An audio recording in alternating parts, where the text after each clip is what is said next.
जहां छाती में ठाकुर की छवि, गुरु की छवि, वहां स्मार्टफोन की छवि। स्मार्टफोन छाती से लगा, जहां समय मिले उसको खोल लिया, हम शुरू कर दिए।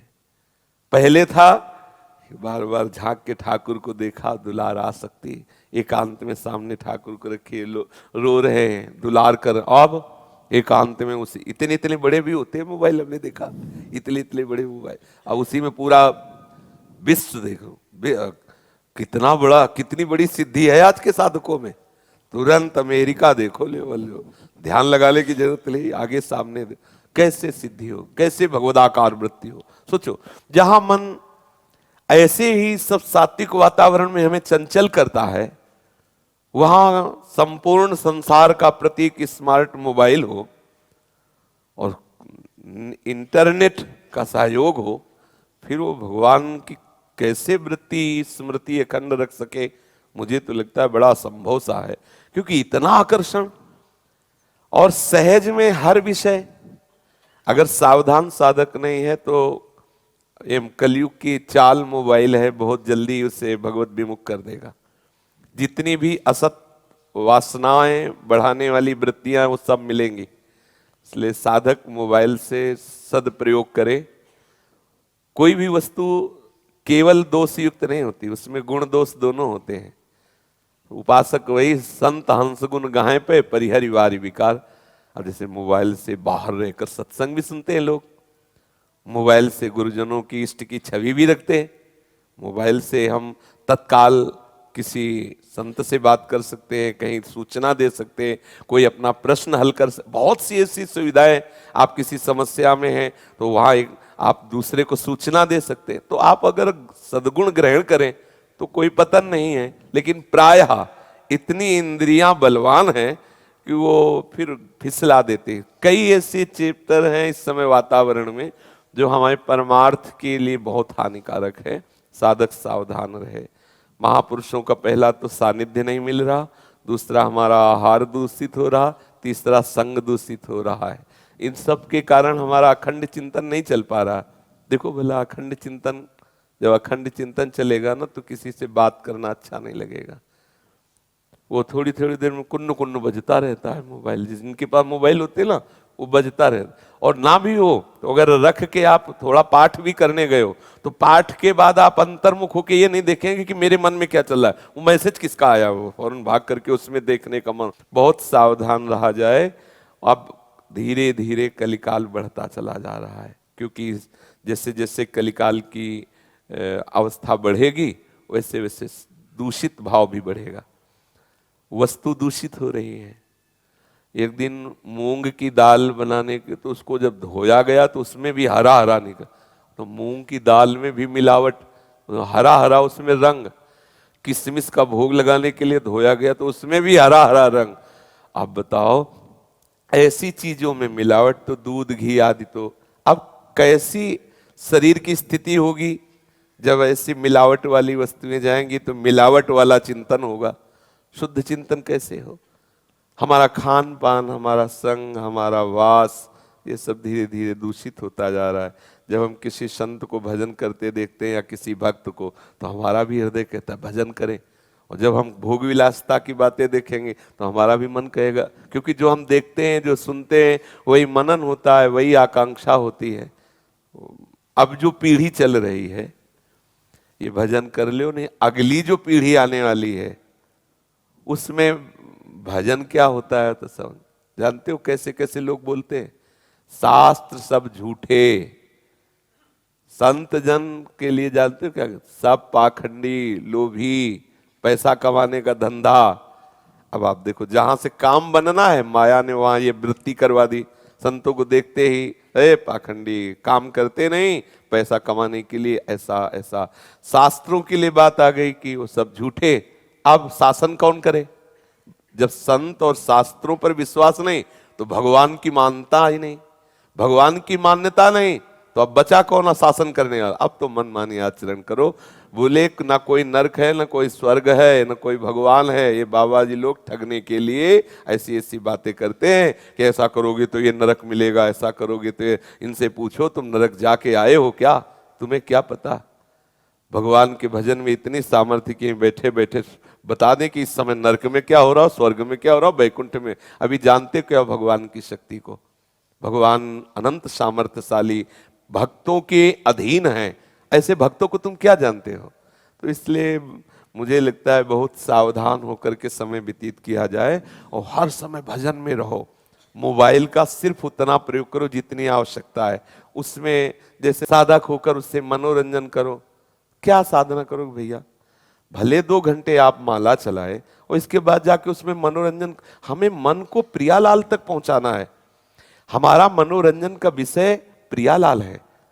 प्रभु को कहा गया भक्त मनोरंजन, जनमन रंजन कहा गया ना। तो मनोरंजन, हमारा मनोरंजन कहाँ होना चाहिए? प्रियालाल से, प्रभु से। और मनोरंजन अगर संसार में होता है, अब अपने अपने को देख लो, हृदय की बात। आपके मनोरंजन का विषय प्रियालाल की लीला, प्रियालाल का नाम, प्रियालाल का धाम, प्रियालाल के प्रेमीजन है, या कोई प्रोग्राम संसारिक, या कोई संसारिक अभिनय करने वाले जन, या कोई संसारिक क्रीड़ाएं।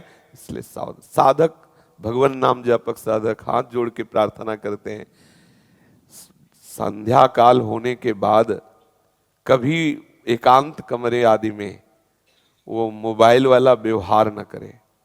क्या होता है कि जिससे एकांत कमरे आदि में तो कोई शासन करेगा नहीं, कोई देखेगा नहीं। अब जहां हमें भगवदाकार वृत्ति करनी, तो अगर आप माला लेके बैठोगे भी ना, तो वो मन चंचल होगा। वो आपके पास है प्रोग्राम, अब वो आपको कहां पहुंचा देगा पक्का समझो, पक्का। हम लोग अपने आप को स्वयं नष्ट करें, फिर कह दें कि गुरु कृपा, इष्ट कृपा, सब तो देखो ये केवल प्रमाद वाली बातें हैं। आप स्वयं प्रयासशील होइए, फिर आप देखिए गुरु कृपा क्या रंग लाती है, इष्ट कृपा क्या। अब पीछे पीछे आप जहर खाओ, फिर आप कहो कि भाई गुरु कृपा हो तो बच जाए। जानबूझ जे नर संग्रह करे, तो कहा उमाते काहे न मरही। जानबूझकर तुम गंदी बातें कर रहे हो, अपराध कर रहे हो, नष्ट हो। ये सबके लिए प्रार्थना है।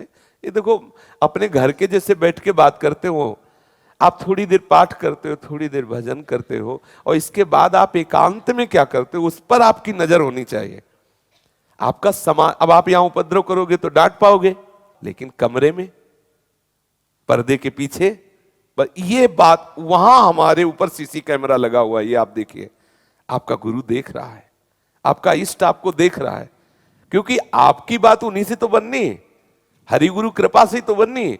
मांडव्य ऋषि ऐसे तपस्या कर रहे थे, तो कुछ चोर राजा के यहां से चुरा के भागे और उनके आश्रम में शरण ले ली, और उनको पता भी नहीं। राजकर्मचारियों को सूचना मिली, माल सहित जब्त, जो चोरी का माल था उसे जब्त किया, उन चोरों को पकड़ा और साथ में मांडव्य ऋषि को भी पकड़ा। मांडव्य ऋषि को अभी तक कुछ पता ही नहीं है। राज दरबार में सामने ले गए, राजा को जो पता चोरों का पक्का, इसके आश्रम में चोर सहित सब। अब अभी इतने तपस्या के उन्माद में कि उनको कुछ समझे में नहीं आ रहा कि हो क्या रहा है। राजा ने हुक्म कर दिया सूली पे चढ़ा दो। ये महाभारत की कथा है, भगवान व्यास देव जी, श्री कृष्ण द्वैपायन व्यास देव जी ने लिखा है। सूली गुदा द्वार से डाली जाती है, भाले जैसा होता है, ऊपर से उसे छोड़ दिया जाता है सीधे, और वो मल द्वार से ऐसे जितना घुस पाई, और उतने में तड़पता हुआ घंटा 2 घंटा, दिन 2 दिन, कित भयंकर मतलब दुखद मृत्यु होती है वो। बहुत सूली की सजा, गर्दन काट दे अच्छा, लेकिन सूली की सजा जैसे वो क्रूस वैसे नहीं, वो ये सब बड़ी कठिन सजा। अब वो तो महात्मा जब गुदा द्वार में सूली गई तब होश आया उनको, लगा के पद्मासन बैठ गए। वो तो सिद्ध योगी थे, पर उतने में ही बैठ गए पद्मासन लगा के। वो इतनी खुशी, सोई उनको चेतना हुई, सोई होश में पद्मासन में बैठ गए। अब जब दूसरे अपराधियों को मृत्यु दंड दिया जाता था, तब पहले वालों को उतारा जाता था। 2 दिन 3 दिन 4 दिन, अब राज दरबार में तो आते ही रहते थे ऐसे अपराधी। तो जब उतारने गए तो और तो सब मुर्दा टंगे थे, ये पद्मासन लगाए बैठे थे। वो जल्लाद लोग गए, बोले महाराज कोई ऋषि सूली पे बैठा। अब वो तो कांप गए, ऋषि का अपराध। तो ऋषि से अपराध से बचने के लिए आगे गाए, और फिर तपस्वी ब्राह्मण सब स्तोत्र करते हुए, तो देखते ही उनका आवेश कम हुआ। ये पद्धति है, ये भागवतिक पद्धति है। जैसे किसी महात्मा के प्रति अपराध बन गया हो तो आप ठाकुर साथ ले लो, उनके इष्ट ठाकुर, और उन्हीं का नाम जपते राधा राधा राधा, फिर सामने जाओ उनके तो अपने आप शांत हो जाएंगे। आप देख लेना, मतलब ये आपको ऐसे ही हर महात्मा के इष्ट हैं, गौ तपस्वी वैष्णव जन सब, तो उनको देखते ही तो उन्होंने राजा से कहा मुझे तेरे से कोई नाराजगी अब नहीं है, तो मुझे सूली से निकलवा, मैं इस सृष्टि के विधान करने वाले यमराज से पूछता हूं कि मुझे तो पता ही नहीं था कि आश्रम में क्या हो रहा, मुझे क्यों दंड दिया गया सूली का। अब सूली निकाली जा रही थी ऐसे ऐसे, तो निकले ही ना, तो काट दी गई वहीं से, तो उनका नाम पड़ा अणिमांडव्य, अणि। सीधे वहां से अंतर ध्यान हुए, संयमनीपुरी पहुंचे, क्योंकि इसका हिसाब किताब दंड का विधान, पूरे त्रिभुवन के दंड का विधान भगवान यमराज के पास, जो धर्मात्माओं को धर्मराज रूप से दर्शन देते हैं, पापियों को भयंकर यम रूप से, और 12 भागवतों में वर्णन है। तो धर्मराज जी ने स्वागत किया मांडव ऋषि का, तो उनका स्वागत की जरूरत नहीं, हमारे प्रश्न का उत्तर दीजिए। इस केस में कहीं भी अगर मैं अपराधी हूं तो बताइए आप, कहीं भी ना मुझे पता था कि चोर मेरे आश्रम में आए, ना मुझे कुछ, दंड क्यों, मुझे दंड क्यों। तब उन्होंने कहा कि इस अपराध में नहीं, लेकिन आपका अपराध है।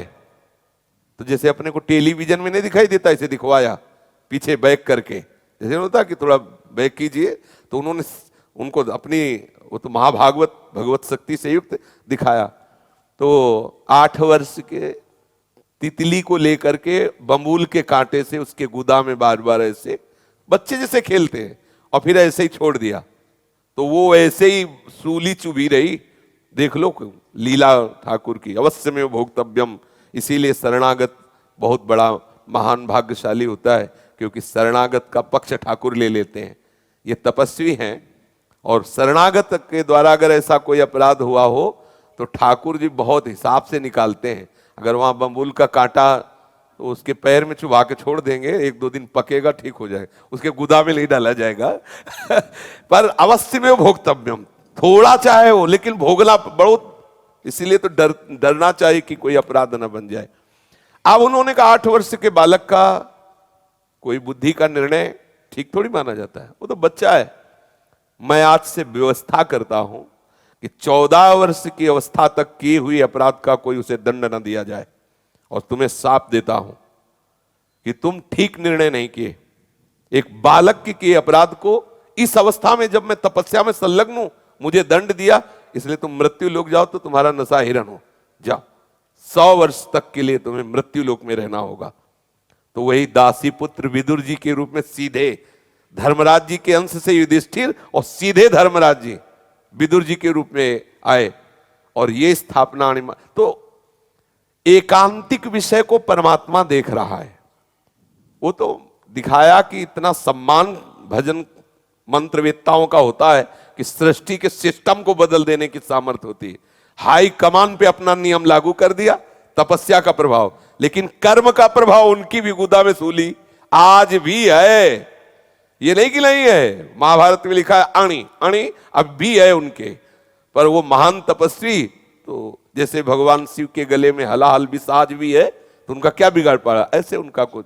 तो आप जो एकांत में अपराध करेंगे, तो बिना किसी अपराध के उस क्रिया में जिसमें आप फंसे हो, कहीं भी आप नहीं हो, जैसे इसमें मांडव्य ऋषि नहीं थे, लेकिन पूर्व अपराध आपको फंसा के सजा देगा। उस अपराध में भले आप ना हो, लेकिन पूर्व गुप्त अपराध समाज में किसी अन्य रूप से प्रकट होकर आपका नाश कर देगा। इसलिए उपासक को डरना चाहिए। समाज में गलती हो जाएगी तो उसका निवारण हो जाएगा, एकांत में गलती ना हो, क्योंकि उस समय सिर्फ आप हो, और एकांत में किया हुआ अपराध वो निश्चित बलवान होकर आपको परास्त कर दे। साधु साधक सतमार्ग में चलने वाला गृहस्थ एकांत के अपराध से डरे, एकांत में पवित्र रहे। समाज में गलती हो जाएगी तो अपने आप समाज सुधार लेगी आपको। यहां ज्यादा इधर उधर देखोगे तो अभी डांट लग जाएगी, और एकांत में आप पर्दे की आड़ में हो, फिर कुछ देख रहे हो तो कोई डांटेगा नहीं, लेकिन वो जो अनंत नेत्रों वाला है वो आपको देख रहा है, वो हिसाब करेगा। तब आप कहोगे कि मैं गंगा कसम खा के कहता हूं, जमुना कसम खा के कहता हूं, मैंने ये नहीं किया, बात पक्की, ये नहीं किया, लेकिन वो किया जो कोई नहीं जानता, उसका परिणाम भोगो। इसलिए सावधान रहना चाहिए।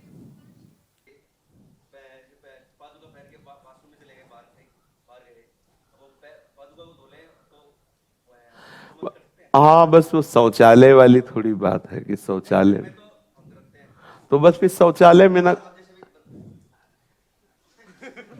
हमारा वृंदावन में आते हैं जैसे या और कहीं बार गए तो अब ये कि पादुका बार बार चेंज नहीं कर सकते, तो उस समय के लिए क्या नियम है? जैसे वो धो करके जैसा साबुन से ढंग से धो लिया, अरे नहीं साबुन नहीं वैसा, हाँ नहीं मुझे कुछ नहीं आता नहीं, है। उसके केवल निषेध की वृत्ति में कि जैसे आप वो पहनकर लघु शंका गए, शौचालय गए, तो फिर उसमें मन घर में ऑफिस में तो ये नियम रखते हैं। हाँ, तो फिर कोई परेशान, पर अब बाहर जैसे ये जैसे नहीं हम ही है ना, हाँ, अब हम बाहर जैसे जाते हैं तो हम लघु शंका करेंगे पादुका उतार के, पादुका अलग करके फिर लघु शंका करेंगे, पैर धोएंगे, फिर पादुका, क्योंकि हर समय मंत्र जपना है।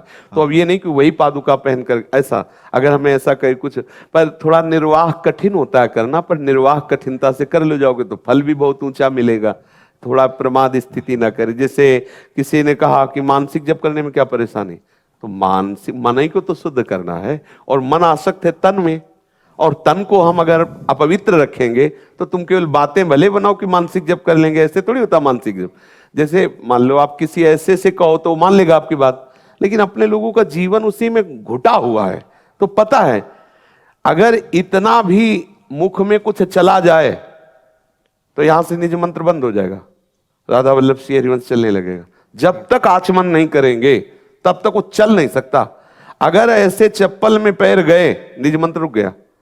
जब हम समझाएंगे उसको कि ये चप्पल लघुशंका बाथरूम में नहीं गए, तब वो दिमाग में आएगा, नहीं तो चप्पल में ऐसे रखते ही बंद। अभ्यास, नियमावली बहुत बड़ी सिद्धि होती है, बहुत बड़ा।